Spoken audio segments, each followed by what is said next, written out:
What is the Buddhist version of Christmas? Because, well, Christmas was the birth of Christ, right? Well, the answer is a holiday you've probably never heard of. It's called Vesak Day. And Vesak Day is known as the Buddhist Christmas, sort of. Of course, Buddhists don't celebrate Christmas. Instead, they celebrate Vesak Day. And Vesak Day celebrates the Buddha's birth, death, and enlightenment all in one day. This is specifically for Theravadan Buddhist countries. Other Buddhist countries that do not practice Theravadan will celebrate Bodhi Day, which happens around December. Also another great day to celebrate the liberation of suffering. And really what we're celebrating here is not only the Buddha himself, but also the teachings of the Buddha, also known as the Dhamma. This is the symbol of the Dhamma. It is known as the Dhamma wheel. Dhamma simply translates into law of nature, truth, and just the way things truly are. Because remember, that's what Buddhism really is all about. It's not about a belief system.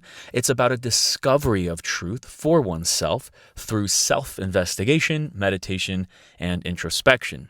So basically, really, when we celebrate Vesak Day, we're not only celebrating the Buddha himself, the person who started to teach the Dhamma, but also the Dhamma itself. Because remember, the Dhamma has been this way eternally and will be this way eternally. These laws of nature are forever set in stone.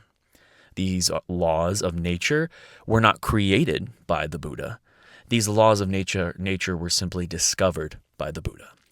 And a fun and very interesting fact is that they say that when the Buddha first gave his first sermon, the wheel of Dhamma started to turn. But take in mind that because the wheel of Dhamma has always been there, this Dhamma, this law of nature, that also means that this wheel of Dhamma has been spun before. What do I mean by this? What I mean by this is that there have been Buddhas before the Buddha we know as Gautama the Buddha, and there will be Buddhas after. Now, what is the definition of a Buddha? Well, basically, it's an enlightened person who came to enlightenment on their own, who discovered the Dhamma, or rather rediscovered the Dhamma, on their own. Now, you and I, practicing Buddhists, are simply arahants if we become enlightened. Arahants. I shouldn't say simply. It doesn't degrade at all any quality. These are just definitions. A Buddha is somebody who finds enlightenment on their own, and an arahant is somebody who learns from a Buddha, specifically our Buddha, Gautama the Buddha. So basically, what you should understand is that this turning of the wheel of Dhamma was begun by our Buddha, the Gautama the Buddha. But at the same time, one day, eventually, it will stop spinning. And I think this is a very poetic thing about Buddhist teachings, is that basically, yes, this is truth. And there are teachings out there. The path that Gautama the Buddha has laid out for us is available to us. But every day, the Dhamma, the teachings that we know, become less and less available. The spinning of the wheel of Dhamma is slowing down. And eventually this wheel will stop spinning.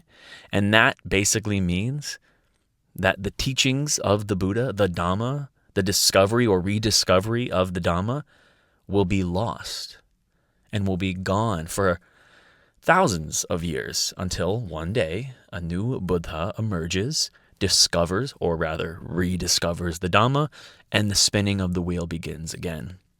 So today on Vesak Day, the Buddhist Christmas, that's what we're really celebrating here.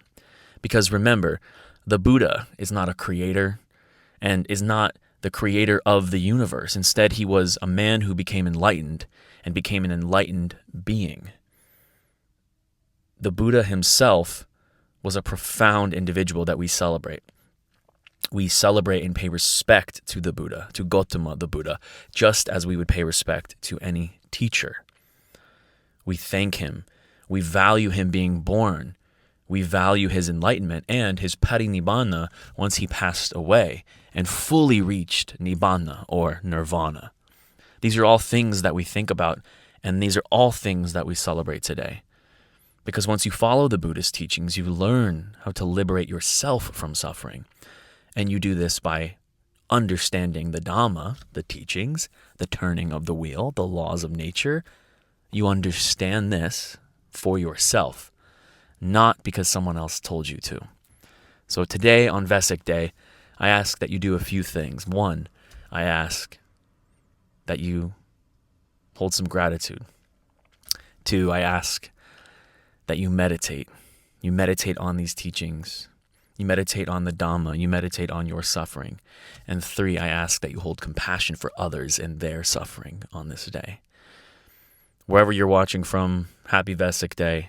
Let me know if you have any questions about the teachings of the Buddha or Vesak Day in general. Again, remember, it is not only the Buddha himself that we're celebrating, but the teachings themselves, the spinning of the wheel of Dhamma. That is what we are all celebrating today, because he was the one who gave us these teachings, who showed us this way, who showed us this path to peace within ourselves, not because he told us, but because we can try it ourselves and find it, and the liberation of suffering. And finally, let go and accept things a bit more easily. And in doing so, we can help others by knowing that they go through something similar every day. May you be well, guys. Thanks for watching. I'll see you soon.